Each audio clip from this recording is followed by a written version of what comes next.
Hey guys, good evening. Welcome back to another edition of our Stocks by Request, where we double down, and we talk about the top stocks that you guys requested via social media.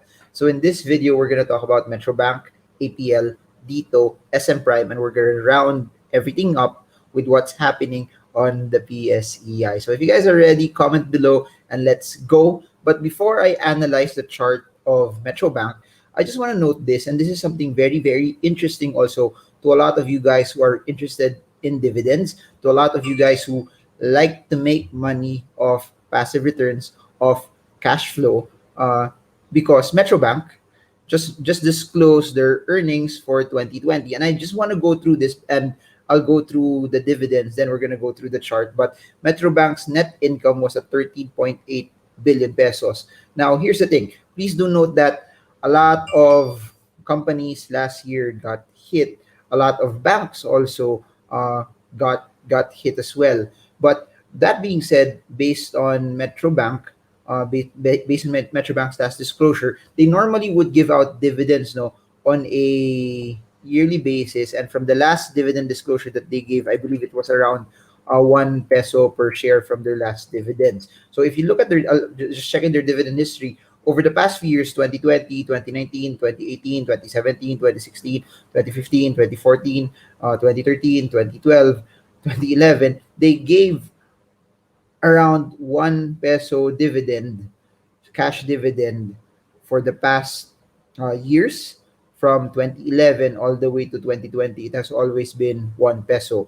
But what's different from their current, or at least from their last disclosure, is this: they are giving 1 peso dividend, plus they're giving a special dividend of uh, three pesos. So total for the year, they are giving out a total of 4 pesos per share. And that being said, that makes it a bit interesting in my opinion, primarily because if you look at the stock price of Metrobank for the day closed at 51 pesos. And considering umakyat na siya, I just want to show this to all of you that if you divide, again, the computation of dividend yield is basically the dividends that are given, which is 4 pesos divided by the stock price. And at the closing today, it's 51 pesos for the closing stock price. And what's interesting about that, if you divide that, your dividend yield would be around 7.84%, which is something that's very high already. And you won't, it's something that you don't see for Metrobank. It's something that you don't see for a lot of those banking stocks. No, it's something that maybe you would see for SPC. You could see when some of those telco stocks would drop, but I haven't seen Metrobank give this high of a yield. Lalo na pag ano, if you bought it, please remember the lowest price. The previous price for Metrobank for the day was around, at least yesterday, no, before the market open, was at 48.2. So even if you look at that 48.2, four divided by 48.2, your yield would have been around this much, around 8.3%, which is something that's very high also. But that being said, I just want to show you dun sa even at the highest point, no, for Metrobank hit 52.2. So ibig sabihin, if you bought it, hindi mo siya na timing properly, hindi mo na time at a lower price. Let's compute it. 4 divided by 52.2, your yield would be around 7.6. So, which is very respectable. And for those of you guys who like dividends, this is something that's very attractive. But please do note also that since this is a special dividend, it's not something that they can give out, or they will give out on a regular basis. This is not something that you could expect that they would give out also for next year. For all we know, for next year, they could go back again, giving 1 peso per share dividend. So it's interesting for dividend investors that at least want to get a higher rate of return kagad from cash flow. So there, I just wanted to share that. And just a quick note also, what's very interesting is that their net income was around 13.8 billion pesos. And again, that was the precursor of them giving out dividends. And what's interesting about that also is they are giving out high dividends in the midst of the pandemic, in the midst of the results that they got from last year. So there. Now, looking at the charts, this is how Metrobank is.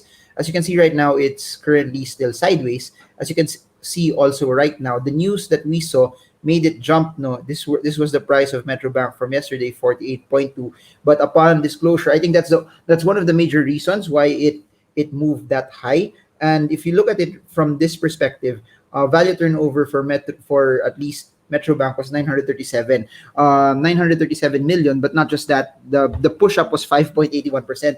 It's something that you don't see most of the time, especially for bank, for at least for them. No, over the past few weeks, it's always been Dito, ASEN, BSE, PHA, APL, and then over the past few days, you've been seeing SM taking the headlines in terms of the largest value turnover. But again, the movement up with volume for the day was predicated on the dividends that they're giving out. And that being said, from a tech standpoint, you can see it clearly right here that the stock dropped close to the 48 peso support level. But above and beyond that, it just shows you that the 48.43 level was an area really that was considered a good support area. Even though even if you look at it from yesterday intraday, the stock dropped to as low as 47.8, touched as close as it can to the 20-day moving average, and close near to the 48.43 support level. And that being said, the trigger for today caused it to push up. However, one thing's very, very certain though, or very, very clear from today, the resistance at 51.73 reiterated itself, as you can see right here. This one was a trigger na meron talagang resistance dyan. And as it hit this particular area, profit taking started to happen. So please do note also that that could have been also a very, very interesting trade, because if those who picked it up from here yesterday and sold at somewhere here are up around 8%. So if you take the context of it, the dividends will be around 8%, 7.6%. But for those who did the quick trade, they already got their capital appreciation without even waiting for the dividend yield to start to come out, or at least waiting for the dividend. So again, iba-iba yung style. For those who just want passive returns, this is something that's very interesting. For those who want a quick trade, you already got it, basing it off the bounce from 48.43 and the take profit at the 51.75, which is our resistance level. Comment below if you're learning. Comment if this is something that is helping you and giving you tremendous value and content. So we spent around 7 minutes already talking about Metrobank, but I'm gonna head over to APL, Dito, and SM Prime. Then maybe at the end, let's talk about the PSEI as well. But I just wanna talk to those that are watching this video for the first time. If you're new to this, these are not stock picks, tips, or tricks. Never ever buy a stock just because it's discussed or talked about in social media or in YouTube. You have to decide on your own why you're buying a stock. You have to decide on your own the reason, the rationale on why you're buying it. Use this video as a source of information. Use this video as data, but never use it just merely that, oh, napakinggan ko sa YouTube, bibili ko na. Never ever do that. That's the best way for you to lose money. You will never make a lot of money in the stock market if you're basing it on other people's opinions. The way to go, the way for it to be sustainable, the way for it to be growing for you over the long term is that you study it, build your buy and sell signals, and after that, you keep deploying capital on that. So there, that's where we are right now for Metro Bank. Next stock is, let's look at APL, which really had a good value turnover for the day. We have APL at 7.55% push up.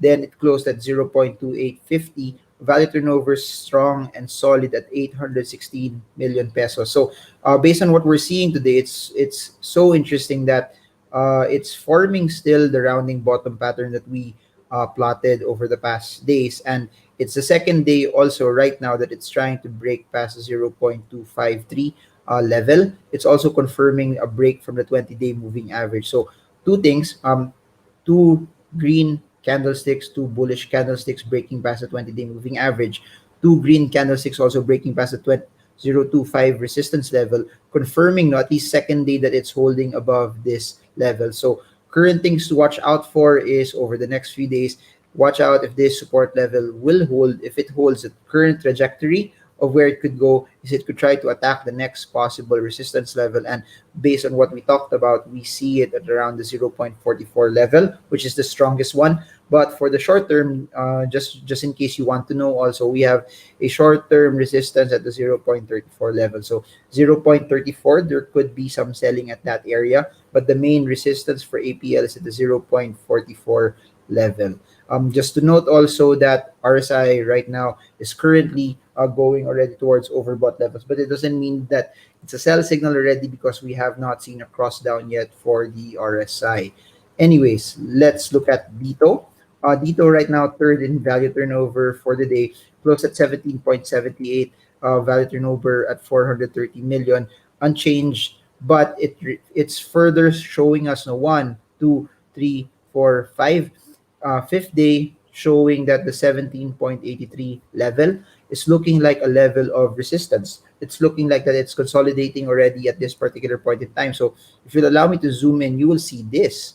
So current narrative is, will this form a base that it could be the new level of support, or will it be an area where people who positioned early are now starting to take profits? They start to take profits again. The name of the game when it comes to the stock market is more sellers bring the prices down, and as we're seeing some hesitation already, please do note, no, the main reason why we're not seeing it pushing up is that there's not a lot of people, or there's no one willing to buy it above the 18 peso level. So right now, if there's no one willing to buy it at the 18 peso level, those that own the shares will try to dispose it at a much lower price. And given that that's what we're actually seeing right here, it's just that there are people willing to pick it up at this level, uh, thus justifying it holding here. But again, please watch out 17.83. If it does not hold that level, then the range that we're going to look at, or at least where Dito will traverse, is 14 peso level support, 17.83 level resistance, and then it starts to consolidate from that direction. But if it does not, then probably the consolidation level will be just here. And if it goes above the 17.83 level, then we may see it push up further. Lastly, I wanted to talk about the index. But in this case, this is what I'll do na lang. I'll talk about the index on another video. Let's talk about SM Prime, and let's do it. Let's double down on SM Prime first. Comment also. No, I'll try to make another video talking about certain stocks, but for this video, let's just focus on this for first. By the way, for those who want to learn more about everything that I'm talking about here, from candlesticks, support and resistance, breakouts, breakdowns, moving averages, MACD, RSI, ADX, Bollinger Bands, parabolic SAR, and everything else in between, we have a online seminar which is happening at the end of February. Next month, next week na pala siya, at the end of February, Saturday, Sunday, afternoons of that. Then the weekend after that, also first weekend of March, Saturday, Sunday, also half day event again. So we're gonna talk about even Fibonacci retracements. We're gonna talk about chart patterns there. If you want to join us and want to be part of it, the link to that seminar is in the description below. But for those who want to learn via books, I also have books in National Bookstore, 5 National Bookstore best-selling books, and it's also available via Shopee as well. So for SM Prime, this is how it looks like. The current support and resistance right now is still, you have a support at the 35 level. Then you have a resistance at the 40 peso level. It's still, if you allow me to zoom out, it's currently still consolidating. It really hasn't changed since November 2020. So SM Prime sideways consolidating, 35 peso support level, 40 peso resistance. Right now, it's evident, no, what's blocking SM Prime right now is a 50-day moving average at the 38 peso level, which is acting as its resistance. You also have the 20, 50, and 100-day moving average and MACD showing and confirming that consolidation as of now is still evident. MACD is verifying the movement that we're seeing both by the 50 and the 100-day moving average. So I reiterate this. The 50-day moving average is working as the resistance at the 38 peso level. So again, SM Prime consolidating, 35 peso resistance, 40 peso, 35 peso support, 40 peso resistance. Then you have a shorter resistance at the 50-day moving average as confirmed at the 38.17 level. So that's where we are. So bantayan, if it bounces off of this could be an area that it could be picked up as it's close already to the 100-day moving average, as it's close already to the 34 peso support level. And if you'll notice it, this is its current narrative and trajectory as well. So should it bounce, this is the narrative. If it doesn't, then it places a larger bearish pressure, because it will be the first time in a long time, at least since November, that we're seeing SM Prime break down from the 35 level. as well. And the thing about that is, if that happens, then it places greater pressure that this may start to look like a lower high, which are ingredients for a stock that's moving towards a downtrend. So that's it for now. Expect more videos on this video is coming out relatively earlier, around the 7 p.m. Time frame. So we have a video coming out at 8. Then hopefully I could make more videos around 9 and 10. So I'm trying to make a mix. No, at 8 p.m. we have a video talking about cryptocurrencies. Then I'll try to make a stocks a charting session also. I guess let's try if we can do something connected to cryptocurrencies as well, and then maybe later U.S. markets. But let's see how it would go. Another thing, I have a session with Rex Mendoza this Saturday. It was um, I don't know how I can give you the link for that. I'll try to figure it out. How can I make it work? But for anyone who knows how to join that seminar this Saturday with Rex Mendoza, put it in the comment section below. And I guess that's it. Comment if you stayed up until the end, and comment if this is something that's helping you. And this is Marvin Gurmo. I hope this video helps you trade well, trade strong, trade smart. Put in here if you are so interested about the Metrobank dividends. If it's something for you, comment I love Metrobank. If it's not for you, I like trading more than dividends. Something like that. I don't know. I'm just making stuff up. But bye everyone. See you all again soon, and God bless you.